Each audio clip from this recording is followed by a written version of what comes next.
آپ کے ہسبینڈ اگر آپ کو کوئی حکم دے تو آپ کو ان کی اطاعت کرنی ہے، آپ کو ان کی فرما برداری کرنی ہے۔ اچھا اور ایک چیز، اگر آپ کا ہسبینڈ مثلاً آپ سے یہ کہا کہ بیوی چلو آپ کو کلیا چوک گھمانے کے لیے لے کر جاتا ہوں، تو بیوی کو کلیا چوک اگر شوہر گھمانے کے لیے لے کر جائے تو جائز ہے کہ ناجائز ہے؟ جائز ہے کہ ناجائز ہے؟ جائز۔ اپنی بیوی کی بات کر رہا ہوں، دوسروں کی بیوی نہیں۔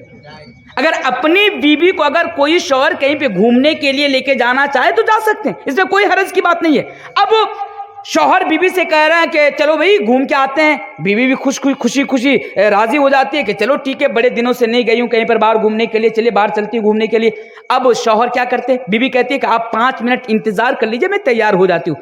اب بیوی کیا کرتی ہے، برقع پہن رہی ہے، برقع لگا رہی ہے، نقاب لگا رہی ہے، یعنی جیسا ہونا چاہیے ویسا ہو رہی ہے۔ اب شوہر اگر دیکھے کہ میری بیوی برقع میں راضی تیار ہو رہی ہے، اب شوہر کا مزاج خراب ہو گیا، ان کا دماغ، ارے میں تو آپ کو برقعے میں لے کر نہیں جاؤں گا، آپ برقع اتار دیجئے۔ کیوں برقعے میں لے کر نہیں جاؤں گا؟ اس لیے برقعے میں لے کر نہیں جاؤں گا کہ معظم پور اسٹینڈ میں میرے فرینڈ لوگ بیٹھے ہوں گے، تب تم کو دیکھے گا تب نہ بولے گا کہ فلاں کی بیوی کتنی خوبصورت ہے۔ بے غیرت، اپنی بیوی کو دوسروں کو دکھانا چاہتا ہے تو پتہ کیا چلا؟ ایک مسئلہ ہے، مسئلہ بیان کر رہا ہوں آپ کے سامنے۔ اگر آپ کا شوہر اگر آپ کو حکم دے کہ آپ ایسا کام کرو جو کام کرنے پر اللہ تبارک و تعالی یا رسول اکرم صلی اللہ علیہ وسلم کی نافرمانی ہوگی، تو کیا آپ کو ایسا کام کرنا ہے؟ اگر آپ کا ہسبینڈ آپ سے کہے کہ آپ کو برقع پہن کر نہیں جانا ہے، تو کیا آپ برقع اتار دیں گے؟ کیا آپ اپنے شوہر کی بات مان لیں گے؟ نہیں، اس صورتحال میں شوہر کی بات نہیں مانی جائے گی۔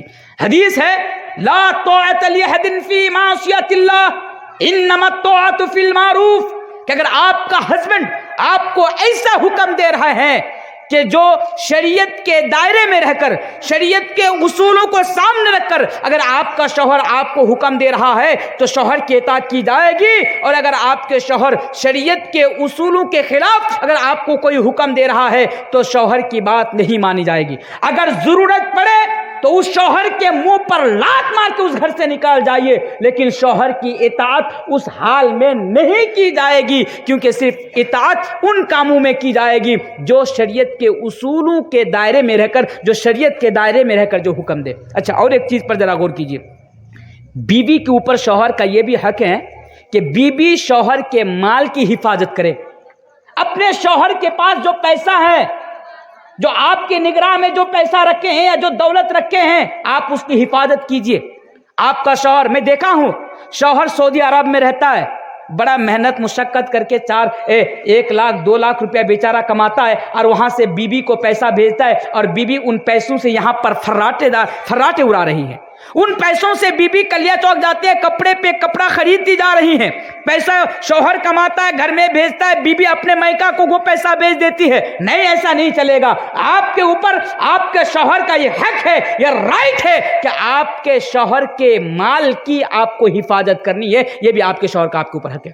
اچھا اور ایک حق کیا ہے آپ کے اوپر؟ آپ کے شوہر کا حق ہے کہ آپ اپنے شوہر کے اجازت کے بغیر نفلی روزہ نہیں رکھ سکتے۔ اب مان لیجئے گھر میں شوہر موجود ہے، شوہر بیوی سے کہتا ہے بیوی چلو آج کچھ کرنے کا من کر رہا ہے، پیار کرنے کا من کر رہا ہے۔ اب بیوی جواب دیتی ہے آپ کو معلوم نہیں میں روزے سے ہوں۔ اچھا آپ روزے سے ہیں؟ نہیں، ایسا نہیں چلے گا۔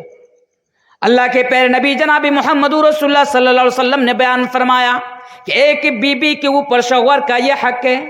اور میری ماں اور بہنوں سنو کہ اگر آپ کا شوہر گھر میں موجود ہیں تو آپ کے لیے یہ حلال نہیں، آپ کے لیے یہ جائز نہیں کہ آپ اپنے شوہر کی اجازت کے بغیر نفلی روزہ رکھیں۔ نفلی روزہ آپ نہیں رکھ سکتے شوہر کی اجازت کے بغیر۔ آپ روزہ رکھنا چاہتے ہیں، شوہر سے پرمیشن لیجئے، شوہر سے اجازت طلب کیجئے کہ میرے شوہر ہاں جی میں روزہ رکھنا چاہتی ہوں، کیا آپ تیار ہیں؟ اگر شوہر کہیں کہ ہاں روزہ رکھ لو، تب آپ روزہ رکھ سکتی ہیں۔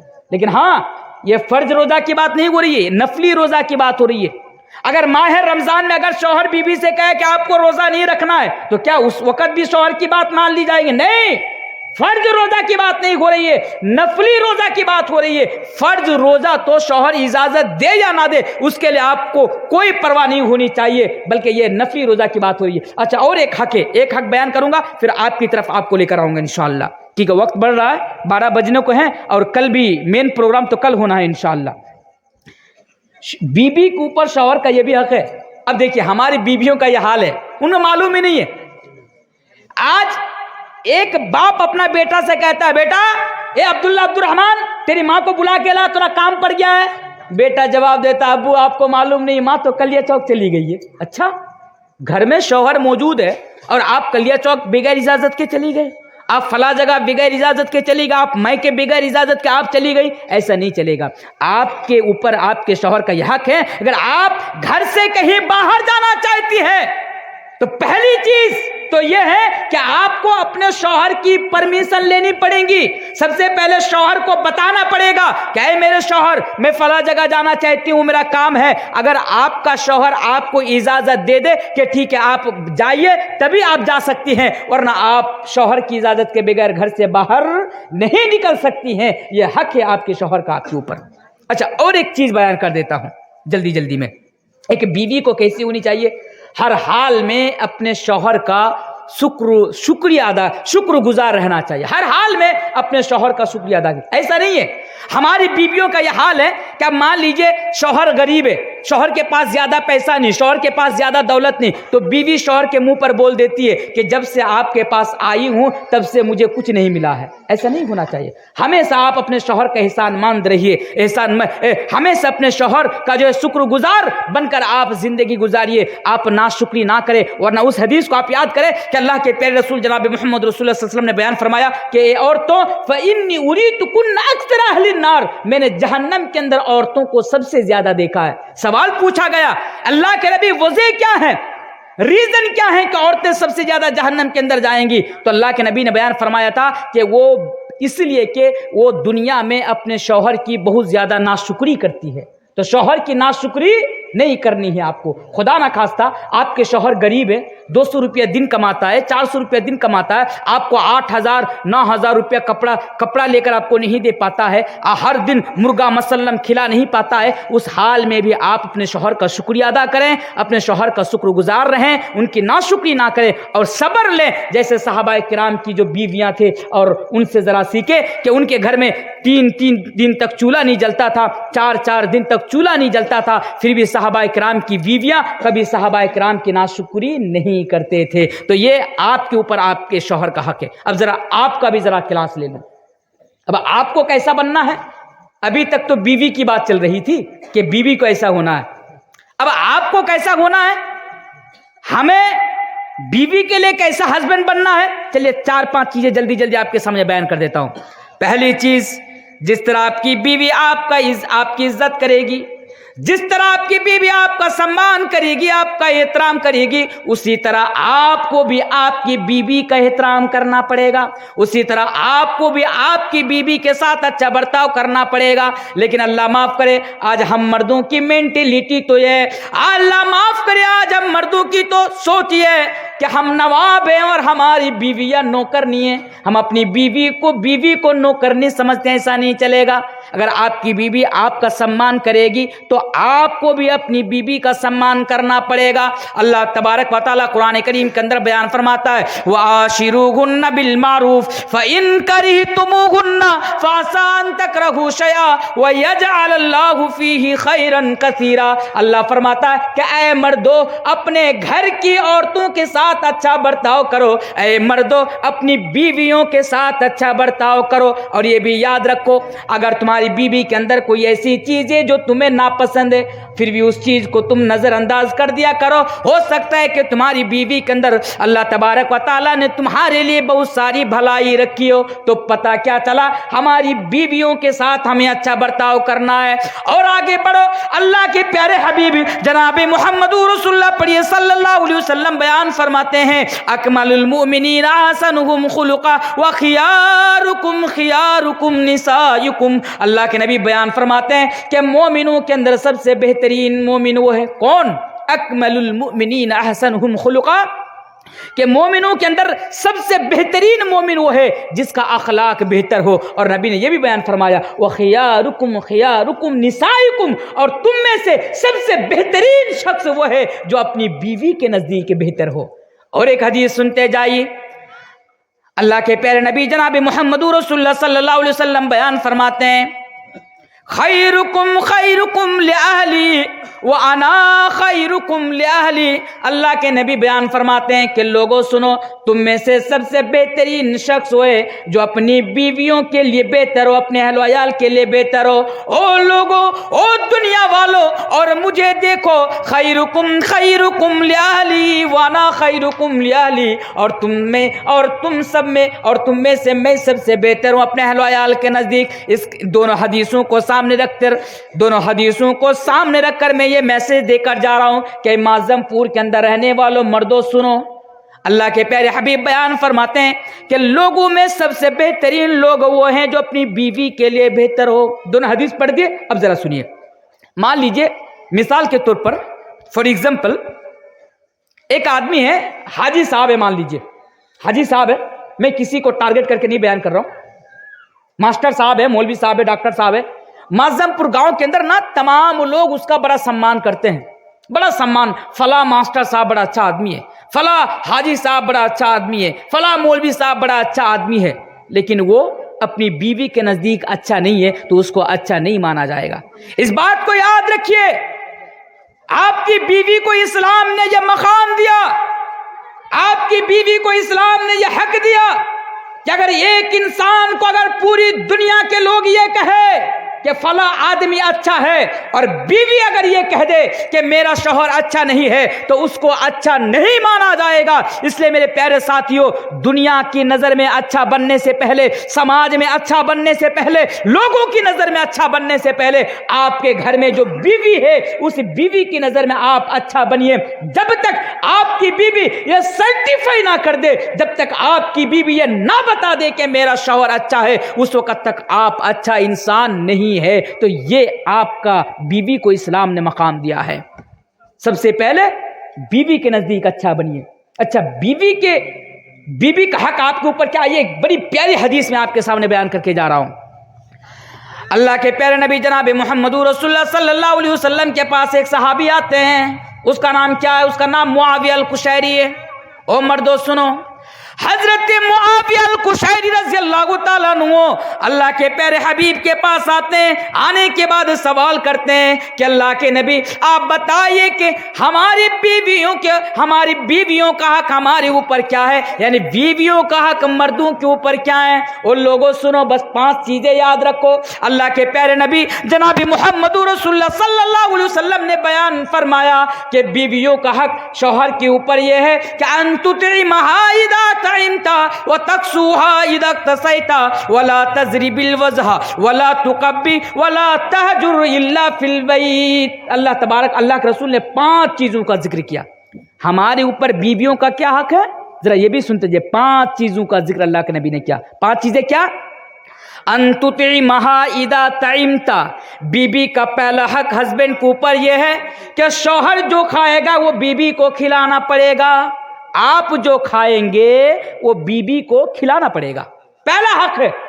آپ کے گھر میں بیوی ہے نا، آپ جو کھائیں گے، حدیث کے الفاظ ہے ان تطعمها اذا طعمت، آپ جو کھائیں گے بیوی کو وہ کھلانا پڑے گا۔ اب آپ ایمانداری کے ساتھ بتائیے مجھے ذرا، آپ جو کھاتے ہیں وہ بیوی کو کھلاتے ہیں کہ نہیں کھلاتے ہیں؟ ایمانداری کے ساتھ، جتنے بھی مرد حضرات بیٹھے ہیں میرے سامنے، اور امید کرتا ہوں اکثر لوگوں کی شادی ہو چکی ہے، ایمانداری کے ساتھ بتائیے کہ آپ نے یہ حق ادا کیا کہ نہیں کیا؟ یہ میری بات نہیں، رسول فرماتے ہیں ان تطعمها اذا طعمت، جو تم کھاؤ گے وہ بیوی کو کھلانا پڑے گا، یہ بیوی کا حق ہے آپ کے اوپر۔ ذرا ایمانداری کے ساتھ بتانا، آپ جو کھاتے ہیں وہ بیوی کو کھلاتے ہیں کہ نہیں کھلاتے؟ ایک مثال میں آپ کے سامنے دوں۔ نیپال کی سرزمین پر نا میرا ایک پروگرام تھا، ہزاروں کی تعداد میں لوگ آئے ہوئے تھے، تو میں اسی ٹاپک کے اوپر بیان کر رہا تھا۔ وہاں پر ہزاروں کی تعداد میں لوگ بیٹھے ہیں، تو میں نے ان لوگوں سے کہا کہ اللہ کے بندے ایمانداری کے ساتھ بتانا کہ آپ لوگ اپنی بیوی کا حق ادا کیے کہ نہیں کیے، آپ جو کھاتے ہیں وہ اپنی بیوی کو کھلاتے ہیں کہ نہیں کھلاتے؟ سارے لوگوں نے ہاتھ اوپر کر لیا، سارے لوگوں نے ہاتھ اوپر کر لیا۔ پھر جب میں نے پوچھا کہ اچھا یہ بتاؤ آپ تو بیڑی بھی پیتے ہیں، بیوی کو پلاتے ہیں کہ نہیں پلاتے ہیں؟ سارے لوگوں نے ہاتھ نیچے کر لیا۔ کھلانا پڑے گا آج کے بعد، یہ مسئلہ یاد رکھیے، ادھر ادھر کی بات نہیں مانی جائے گی۔ آپ بیڑی پیتے ہیں، آپ کی بیوی کو بیڑی پلانی پڑے گی۔ آپ شراب پیتے ہیں، اپنی بیوی کو شراب پلانی پڑے گی۔